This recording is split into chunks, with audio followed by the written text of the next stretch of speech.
Un seul titre dans ce journal pour magnifier cette première visite mémorable du président de la transition dans la ville de Ségou.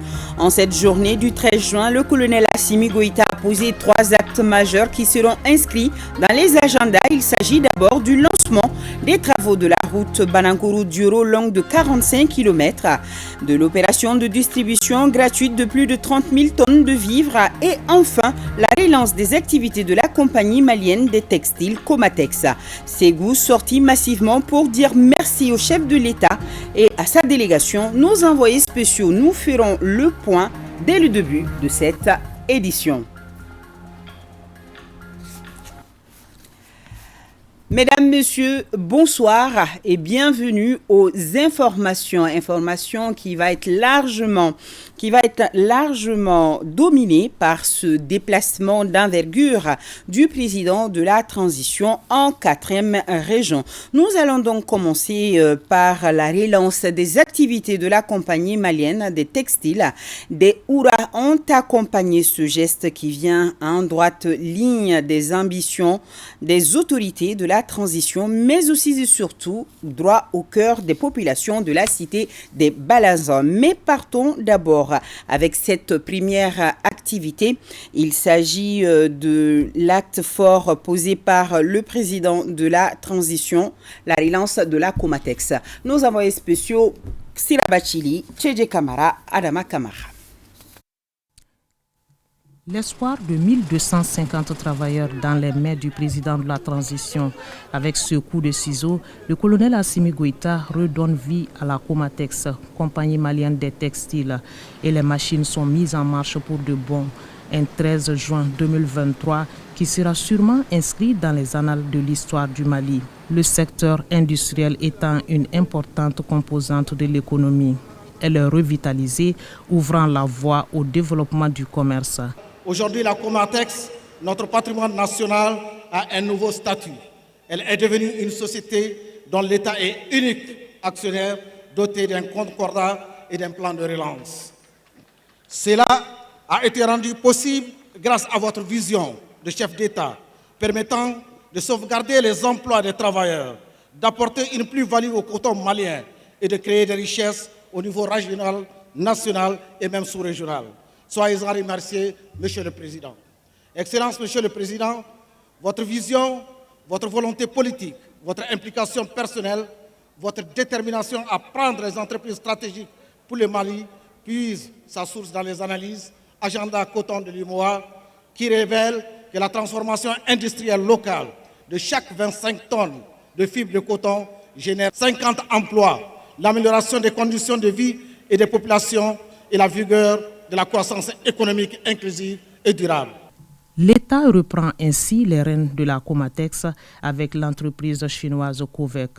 La réouverture de la Comatex est une réponse du président de la transition non seulement à la sollicitation du peuple, mais aussi et surtout une exécution des 3 principes sur lesquels le Mali marche désormais.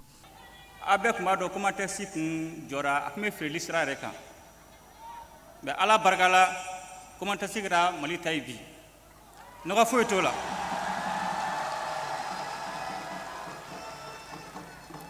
Au commentaire si dans le lit, au bien que ça va vous mon bakélini qui me fait l'année ou l'une à Barasro. Au commentaire si dans le lit, avec la gigaye Segouma, avec la gigaye Malima, avec la gigaye Frafinama. Abna ke jiga dunia ma mumba tu anga jamana abi riba tu mina muna to ay kuma taxi ka to freli senga an wila kan jo aka ke Mali tay o sura mun fe an ye tableau ba saba de la tige o tableau ba saba tanga ambo barake ambe malian sago ko o tableau ba saba klingena be kono o fla mi Mali ga yirema orient au cas sabati barabella yirama oraya aka sabati anga lakanala yirama oraya aka sabati anga kenyala yirama oraya aka sabati anga jamana nafasoro sirawla ni kuma taxi bo dofe De la filature à l'impression des tissus en passant par l'ennoblissement et le tissage, le président de la transition, le colonel Assimi Goïta, a pu apprécier de visu les différentes étapes de confection du coton à la Comatex. Une valorisation de la production locale qui se poursuit et le président de rappeler que le redémarrage de l'UMPP s'inscrit dans la même logique.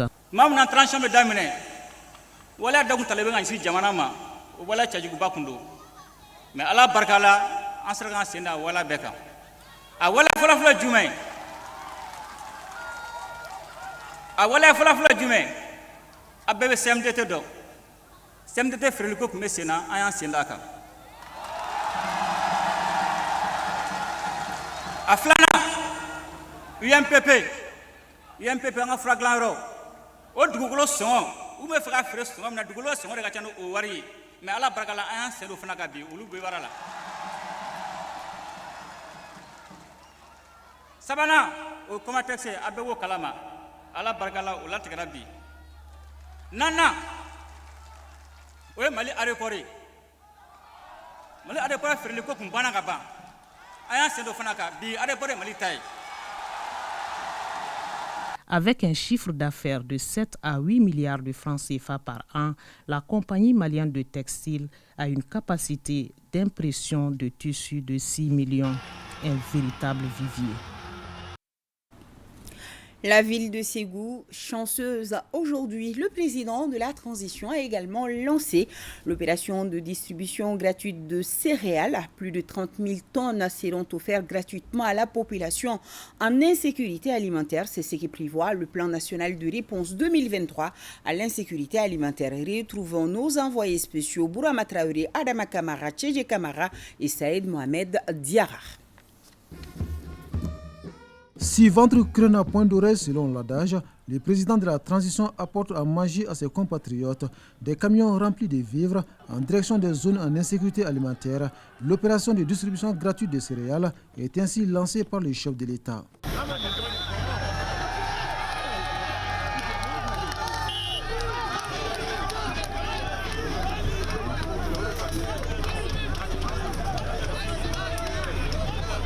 Au total, plus de 30 000 tonnes de céréales seront distribuées gratuitement à la population affectée. Et ce n'est pas tout. Il est également prévu des ventes d'urgence de 15 000 tonnes de céréales. Le but de l'opération est de permettre à nos compatriotes de passer sans grande difficulté cette période de soudure. En plaçant la sécurité alimentaire au sommet des priorités de l'État, vous avez entrepris, Excellence Monsieur le Président, des efforts louables à différents niveaux afin d'atténuer les effets de la crise. C'est dans ce sens que, suivant vos instructions, 2 défis majeurs sont en train d'être relevés.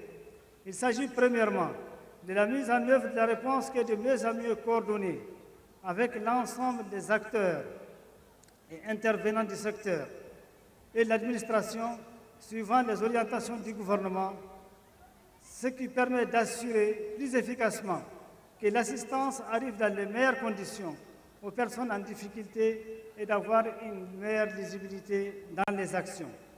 Le second acquis est que notre souveraineté alimentaire s'est renforcée à travers la reconstitution aux normes des réserves alimentaires stratégiques de l'État qui n'existaient pratiquement plus depuis plus de 10 ans. Dans cette opération de distribution gratuite de céréales à la population, les partenaires apportent un appui substantiel. Partenaires qui saluent surtout la volonté réelle des autorités dans la lutte contre l'insécurité alimentaire. La réponse des partenaires de l'État en matière de sécurité alimentaire a atteint plus de 532 000 personnes, dont plus de 22 000 déplacés internes pour l'assistance alimentaire. Cette réponse est marquée par l'introduction de céréales transformées localement pour mieux s'adapter aux habitudes alimentaires des terroirs concernés. Les partenaires techniques et financiers se réjouissent du leadership du gouvernement en général et du commissariat à la sécurité alimentaire en particulier à répondre aux besoins des personnes vulnérables à travers ce plan national 2023. Le plan national de réponse 2023 à l'insécurité alimentaire consolide d'importants acquis déjà enregistrés. Plus de 30 milliards de francs CFA ont été investis dans la lutte contre le phénomène. Les efforts de l'État ont permis à ce jour, au titre du plan national de réponse 2023, de mobiliser un budget total de plus de 31 milliards de francs CFA. Quant aux contributions des partenaires, celles qui sont confirmées à ce jour se chiffrent à 16 milliards de francs CFA. À cela s'ajoute la planification annoncée par le Programme alimentaire mondial pour les interventions d'urgence évaluée à près de 60 milliards de francs CFA sous réserve de la concrétisation des promesses des donateurs. Des mains du président de la transition, les gouverneurs de Ségou et de Sam reçoivent les décisions d'allocation de stock avec à la clé un message précis.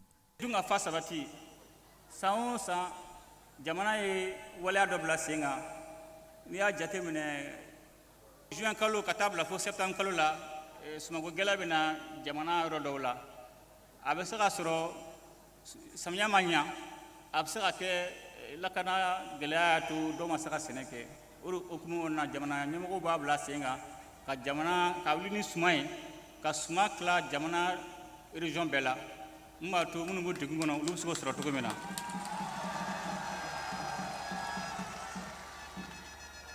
An bɛ mun ɲini gouverneur fɛ u k'u jija suma ka se a dabɔra minnu kama a ka s'u ma.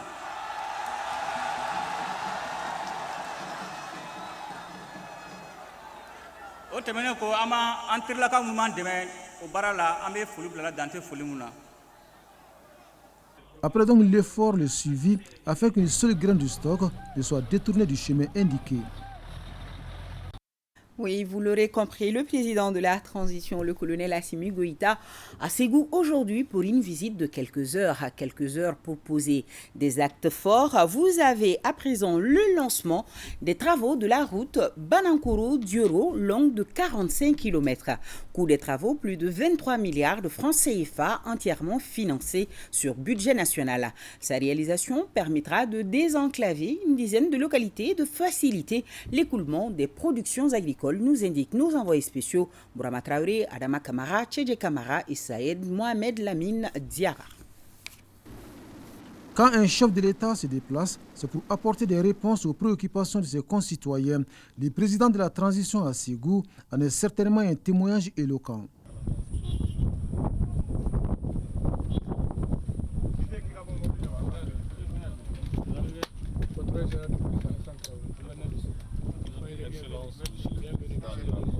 Par sa présence, le colonel Assimi Goïta fait l'événement historique, celui de la réalisation de la route Banankoro-Dioro, longue de 45 km.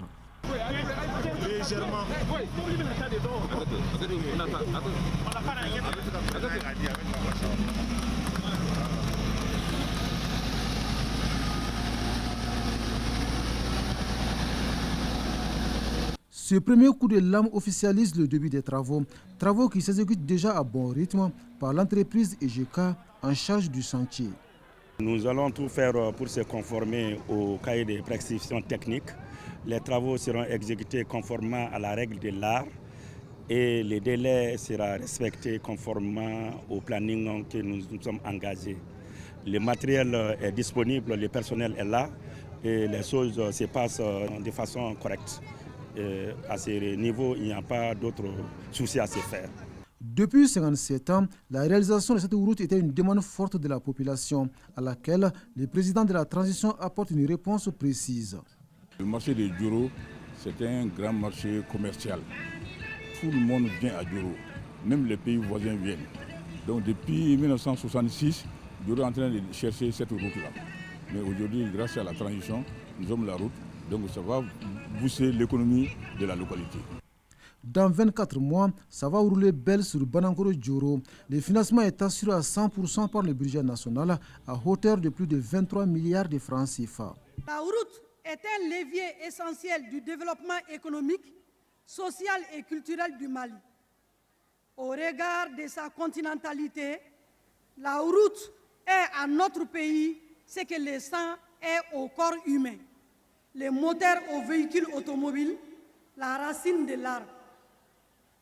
Par les infrastructures routières, nous domptons l'adversité, nous refusons la fatalité et nous convertissons en atout maître les handicaps de l'enclavement inhérent au statut des pays sans littoral. Le bitumage de la route Banankoro-Djoro va désenclaver une dizaine de localités riveraines avec comme impact immédiat l'acheminement en toute sécurité des productions agricoles de ces localités vers des zones de consommation et de commercialisation. Le projet de construction et de bitumage de la route Banankoro-Djoro, qui s'inscrit dans ce processus irréversible, permettra essentiellement de réduire les temps d'évacuation et les coûts de transport des produits, notamment agricoles, vers les principaux centres de commercialisation. À titre d'illustration, les véhicules 4x4 font environ 2 heures pour parcourir les 45 km. La réalisation du projet contribuera au développement local et par extension au développement national. Les riz, les milles et les bétails venant de la région intéressent tous les Mali.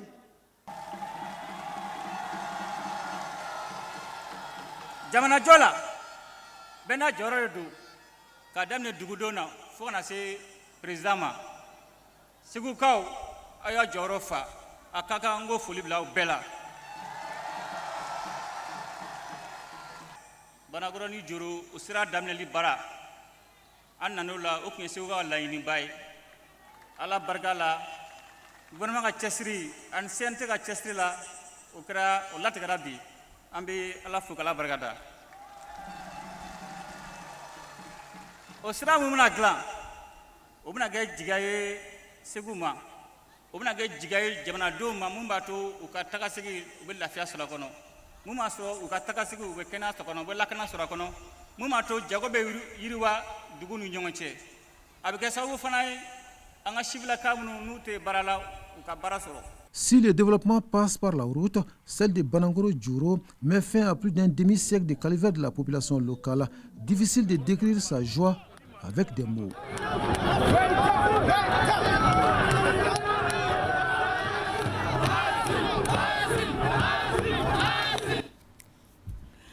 Voyons maintenant ce contact direct du président de la transition avec les autorités administratives et coutumières de la région du Ségou, une tradition bien de chez nous qui suggère à rendre une visite de courtoisie aux sages de la localité. Le chef de l'État n'a pas dérogé à la règle, le colonel Assimi Goïta et ses hôtes du jour ont parlé des attentes de la population et de l'union sacrée des Maliens autour du pays. Il n'a pas oublié de magnifier sa reconnaissance à l'endroit du Ségou dont le soutien n'a pas fait défaut aux autorités de la transition. Ramata Konaté, Karamoro Traoré depuis notre station régionale. Un entretien franc, sincère et direct entre le président de la transition, les légitimités traditionnelles, autorités politiques et l'administration de Ségou. Au centre de ces échanges, les actions phares du président Assimi Goïta en faveur de la population de la 4e région. Et la voix de tout Ségou a été portée par le gouverneur. Au plan sécuritaire, des avancées significatives ont été enregistrées, notamment le retour de la sécurité dans certaines localités, la reprise de certaines localités jadis placées sous l'embargo des groupes armés terroristes, des lourdes défaites infligées aux groupes armés terroristes, d'importantes saisies d'armes et de munitions. Les populations ont bénéficié de 23 forages en région de Ségou.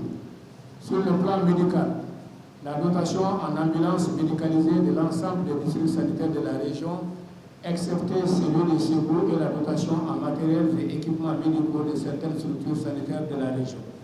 La distribution des kits alimentaires à 2800 ménages vulnérables des communes de Farako, Samafoulala, Souba, Digani, Koumandougou, Bélin et Doura, la remise de 25 motos tricycles à 25 personnes handicapées, la relance des activités de la Comatex a été très salutaire pour les travailleurs et la population de la région.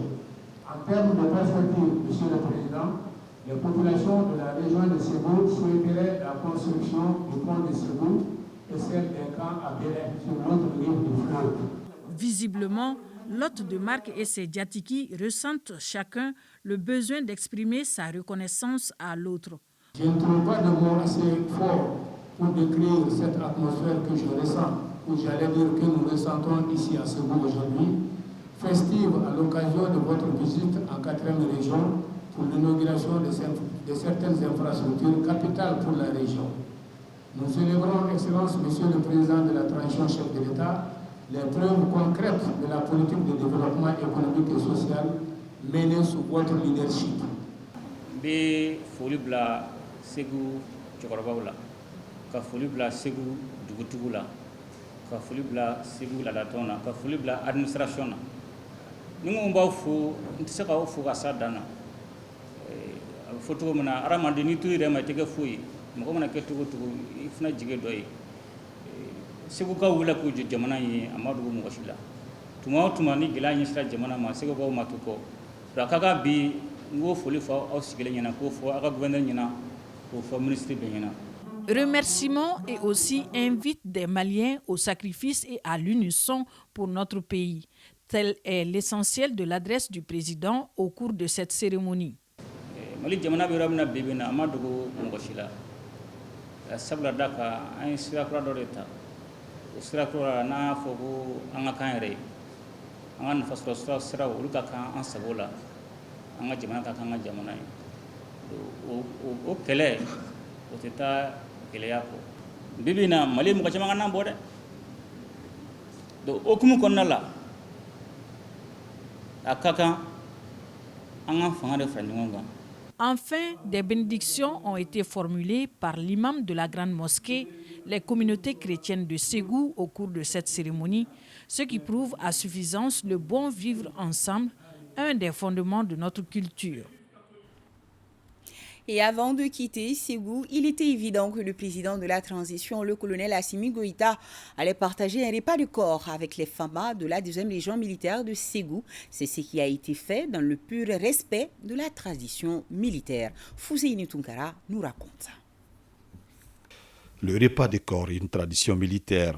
Le présent est offert par le président de la transition, le colonel Assimi Goïta, aux officiers, sous-officiers et hommes de rang de la 2e zone militaire. Une occasion pour la hiérarchie militaire sur place de louer les efforts consentis par le chef de l'État pour que les femmes accomplissent leur mission régalienne. Je vous exprime toute notre gratitude pour l'immensité des efforts consentis sous votre leadership pour l'atteinte des objectifs majeurs de la transition, au sein desquels la montée en puissance des FAMA, comme dénote tous les acquis en termes de moyens matériels, de renforcement de la capacité des ressources humaines, de l'amélioration de la condition de vie et de travail, gage de succès de nos opérations pour la sécurisation de nos concitoyens et de leurs biens.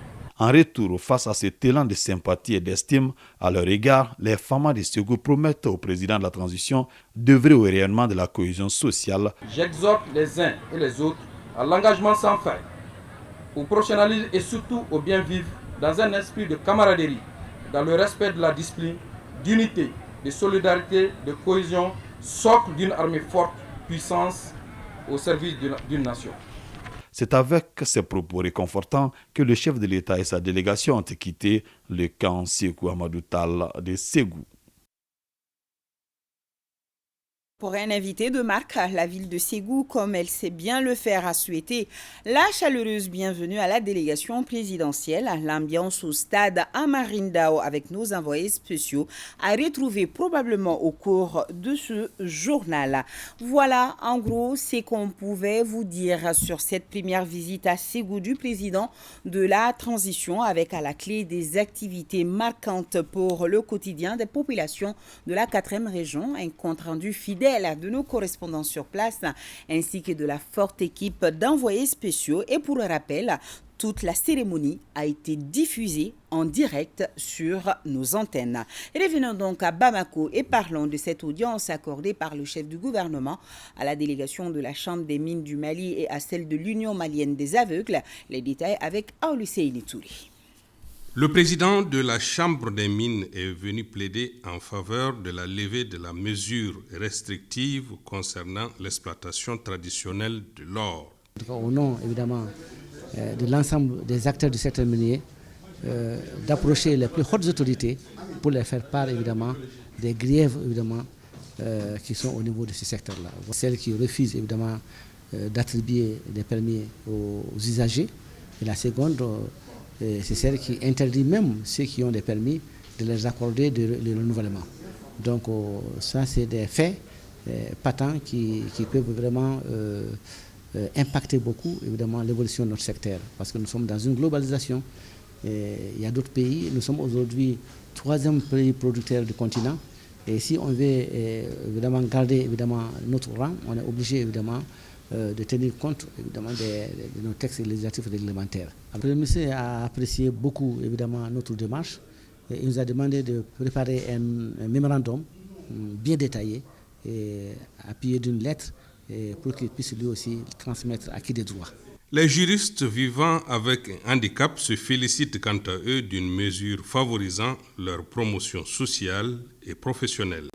L'objet de notre présence chez son Excellence, Monsieur le Premier ministre, est d'abord de lui remercier et de le féliciter pour la réalisation d'une grande œuvre au profit des personnes vivant avec un handicap, notamment l'adoption en Conseil des ministres du décret d'application de la loi numéro 27 ANRM du 12 juin 2018, relative aux droits des personnes vivant avec un handicap.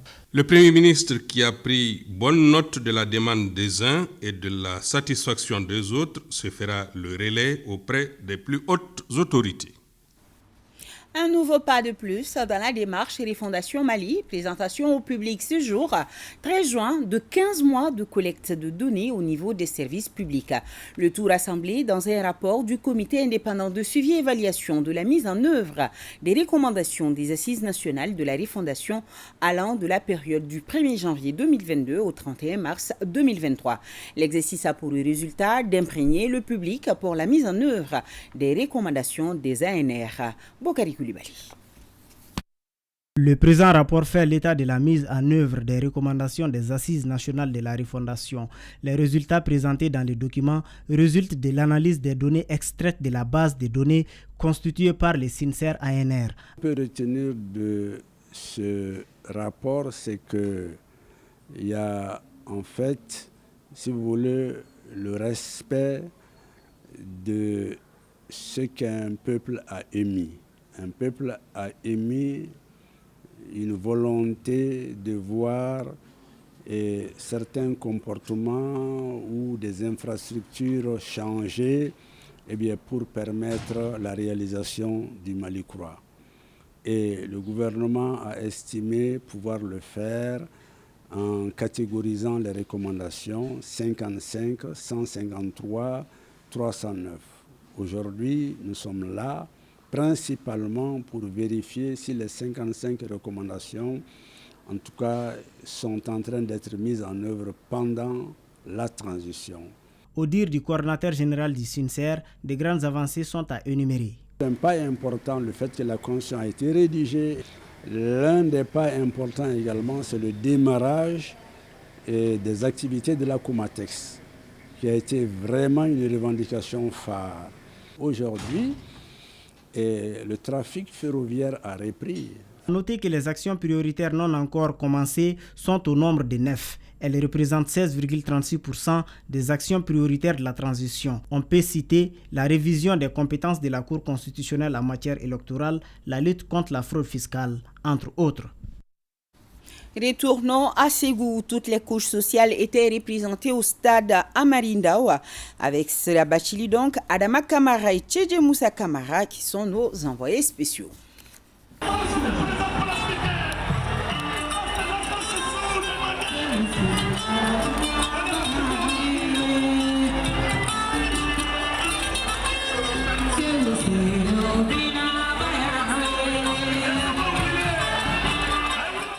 Le stade Amarindao en effervescence, mobilisation grandeur nature à la dimension de l'événement.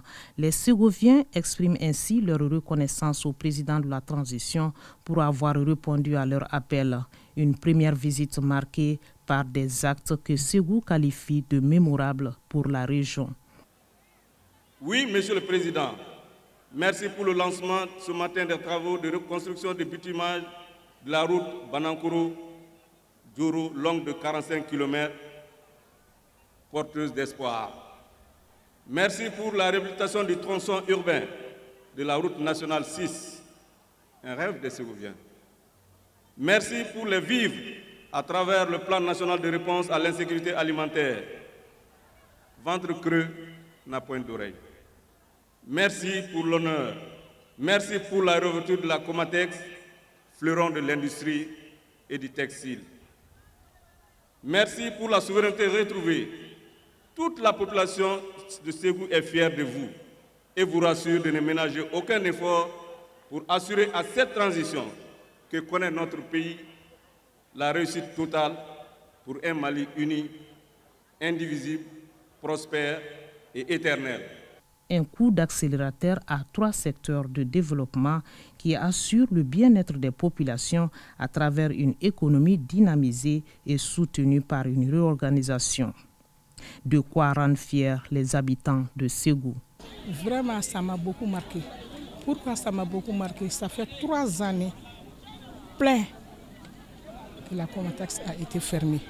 C'est aujourd'hui qu'Assimi est venu pour la réouverture et la mise en place de cette compagnie. Et vraiment, je suis très très contente et émue à la fois. C'est un plaisir pour nous. Et je crois que c'est le même cas pour tous les Ségouviens aujourd'hui d'avoir le président de la transition à Ségou.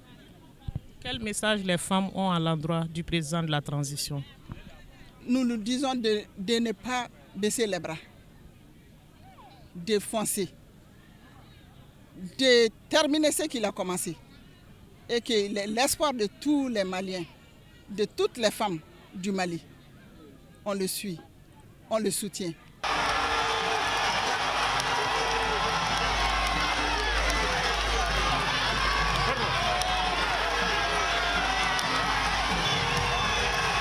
Ségou apprécie à sa juste valeur ce déplacement du président de la transition, le colonel Assimi Goïta, qui est un signal fort et qui montre qu'il pense à toutes les régions du Mali.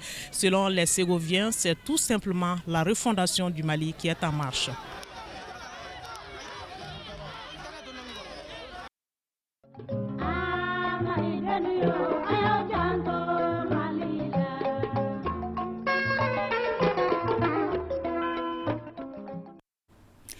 Le coordinateur de Lège Paris informe dans ce communiqué la communauté malienne établie en France que le référendum institutionnel se tiendra en France le 18 juin 2023. Les adresses des centres et des bureaux de vote sont disponibles sur le site du Consulat général du Mali à Paris, www.consulatsdumalienfrance.fr, rubrique élections.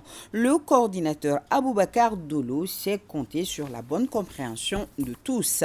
Et dans le cadre de l'organisation de la campagne médiatique de l'élection référendaire du 18 juin 2023, le président du Comité national de l'égal accès aux médias d'État invite les représentants des 2 courants à se présenter au siège de l'organe demain mercredi 14 juin 2023 pour l'enregistrement de leur message de campagne.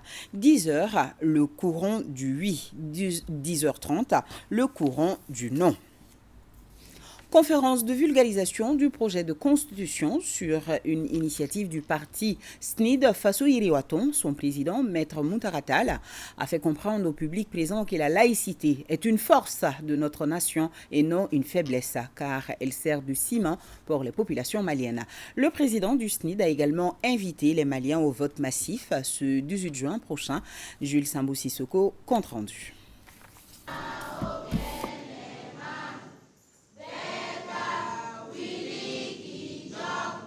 L'hymne national entonné en chœur et en bamanan a donné le ton de cette cérémonie, dite exercice pédagogique d'appropriation du projet de constitution du Mali, à l'initiative du CENID Faso Iriwaton. Le conférencier du jour, Maître Muntagatal, président du CENID, un pionnier de la démocratie au Mali, doublé de praticien du droit, a commencé sa communication par un rappel du processus d'élaboration du projet de constitution et définit une constitution. C'est une œuvre humaine, elle n'est parfaite dans aucun pays, a indiqué Maître Tal. Toutefois, le projet de constitution contient les aspirations du peuple malien. Il a ensuite axé son exposé sur 10 points du projet de constitution, parmi lesquels la laïcité et la double nationalité. Homme politique, je suis et je demeure, mais j'ai souhaité, avec l'accord de la direction du CENID Faso Iriwaton, de m'adresser aux Maliens, au-delà de toute considération autre que le fait d'être malien. La laïcité. J'ai tenu à expliquer que la laïcité en aucun cas ne saurait être l'irreligiosité. La laïcité ne s'oppose pas aux religions. La laïcité n'exclut pas les religions. La laïcité doit intégrer les religions d'égale façon, de tenir compte de leurs aspirations, encore une fois, sans exclure une seule religion. La laïcité est un ciment pour l'unité nationale, où tous les croyants se retrouvent. Le deuxième point, ce sont les Maliens de l'extérieur. J'expliquais qu'il n'y a aucune restriction, aucune entrave d'aucune sorte pour que les Maliens de l'extérieur soient des Maliens à part entière. Je suis pour la binationalité, pour ceux qui le souhaitent et ceux qui le peuvent. Mais être président de la République, c'est incarner une nation.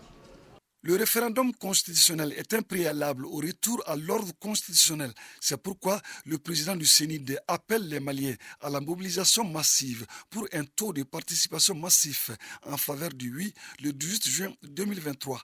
Très franchement, non seulement j'appelle à voter oui, mais j'appelle à voter massivement oui pour le bien du Mali. Pas d'ambiguïté, l'affiche est claire et les propos nets. La question de compréhension, les contributions et les nombreux témoignages sur le bien fondé de cet exercice pédagogique ont également été des temps forts de la campagne référendaire du CENID Faso Iriwaton. Le courant du Nord estime que nos valeurs sociétales et les religieuses manquent dans le nouveau projet de constitution. Abdoulaye Sako estime qu'aucune disposition ne protège les libertés des cultes. Il le dit au micro de Boubacar Kanouté pour plus de précision. Écoutons. Nous sommes de la mouvance Non, représentant un regroupement d'associations, n'est-ce pas, en soutien à l'imama. Et nous avons dit non à cette constitution pour des raisons. La première raison est que cette constitution, selon ses contenus, a voulu, n'est-ce pas, effacer les passés historiques de l'islam, de notre existence du Mali. Or, quiconque connaissant l'histoire du Mali, nous savons que les leaders religieux et l'islam ont joué un grand rôle, ne serait-ce qu'être comme des lances de fer contre la pénétration coloniale. Et dans cette constitution, selon la préambule même de la constitution, aucune mention n'a été faite pour l'islam et pour la religion musulmane par rapport à cet héritage-là. Deuxième chose, nous avons fait le parcours du contenu de cette constitution et nous avons repéré 13 points. 13 points qui sont en porte-en-faux avec, n'est-ce pas, nos conceptions et nos concepts religieuses et surtout islamiques. Mais là où le bas blesse est que nous avons vu, après avoir fait le parcours, n'est-ce pas, de cette constitution, aucune disposition n'a été faite, n'a été prise par rapport aux leaders religieux. Et quiconque connaît, n'est-ce pas, le rôle que jouent les leaders religieux au Mali, vraiment cette constitution aurait dû mentionner ne serait-ce que, n'est-ce pas, une phrase pour leur donner, n'est-ce pas, un statut. Cela n'a pas été fait. Donc nous avons dit non à cette constitution, pas parce que nous sommes contre le gouvernement. Non, nous ne sommes pas contre le gouvernement. Contraire, nous sommes les acteurs, n'est-ce pas, de l'avènement de ce gouvernement-là, quiconque l'historique, n'est-ce pas, des mouvements, des soulèvements populaires, nous avons vu les religieux ont joué un grand rôle. Personne ne peut nier ça. Mais nous sommes contre certaines dispositions de cette constitution qui ne sont pas compatibles, n'est-ce pas, avec nos concepts islamiques. Donc du coup, nous ne pouvons pas être partie prenante, n'est-ce pas, d'une constitution qui foule au sol, n'est-ce pas, le concept et les valeurs, nos valeurs islamiques et nos valeurs ancestrales. Du coup, nous avons décidé d'aller voter le non et dire aussi à tous les musulmans qui se reconnaissent, n'est-ce pas, dans cette lutte-là que nous menons, n'est-ce pas, d'aller voter le non pour le bien-être du Mali et pour la valeur de l'islam.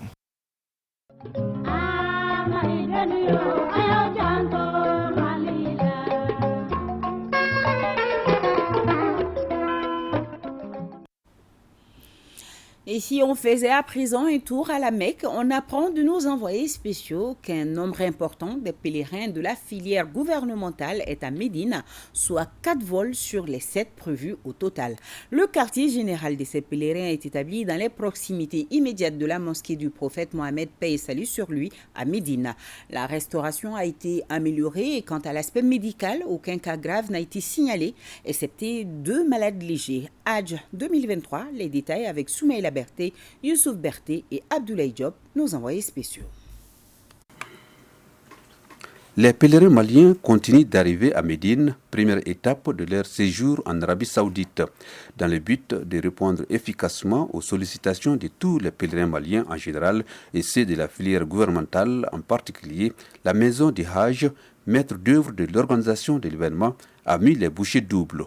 Pour l'hébergement de ces derniers, elle a choisi un hôtel situé à seulement à 5 minutes de marche de la mosquée du prophète Mohammed, paix et salut sur lui. Nous avons un hôtel qui permet de loger pratiquement tout le monde ici.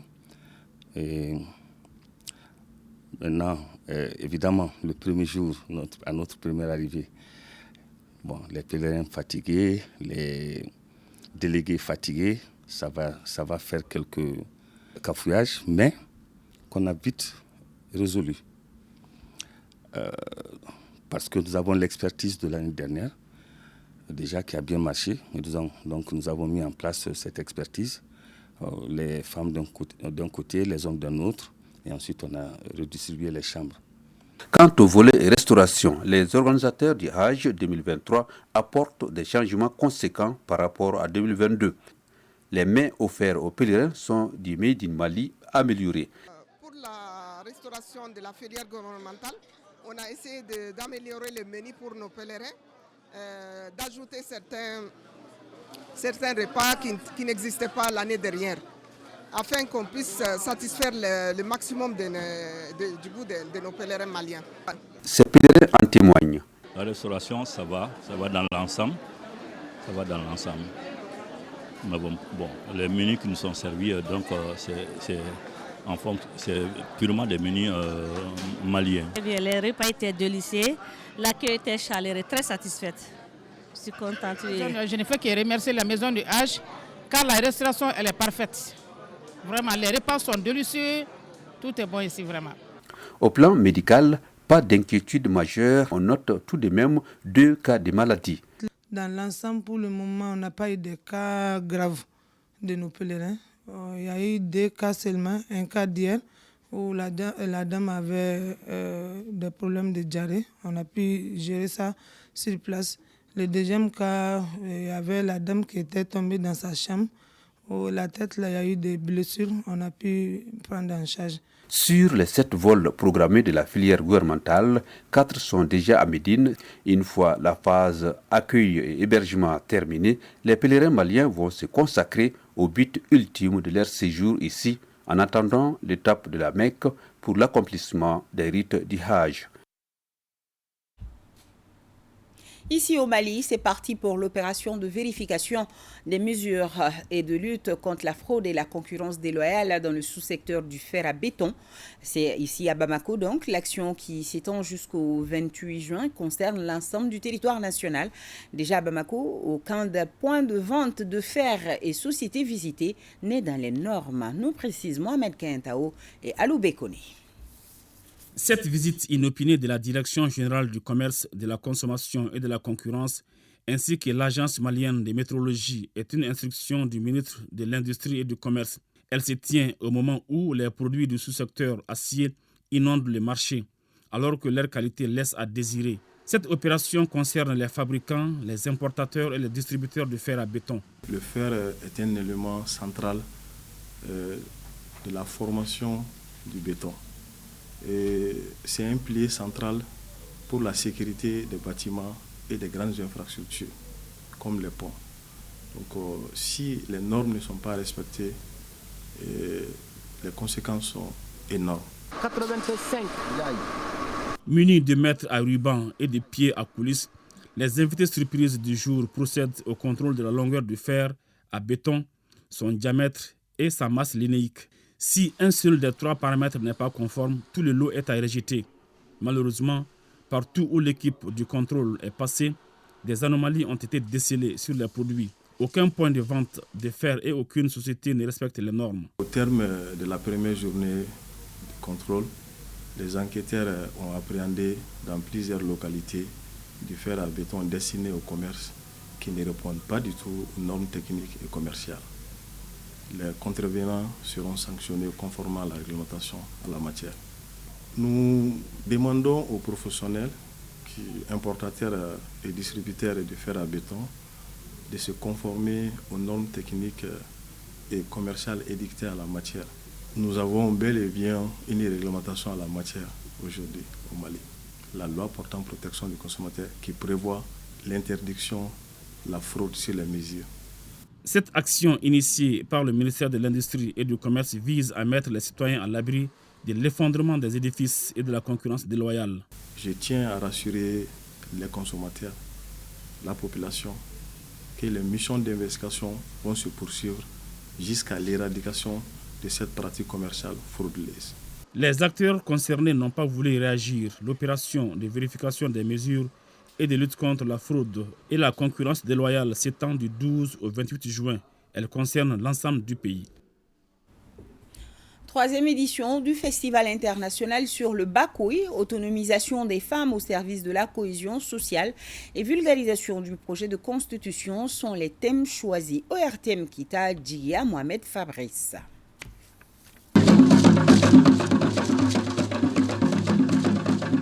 Créer un cadre de retrouvailles, de réjouissance populaire, d'échanges et de partage entre les filles et fils de Toukoto et des localités riveraines du fleuve Bakoui à travers la promotion des cultures du terroir dans leur diversité en exploitant les savoirs et savoir-faire des populations.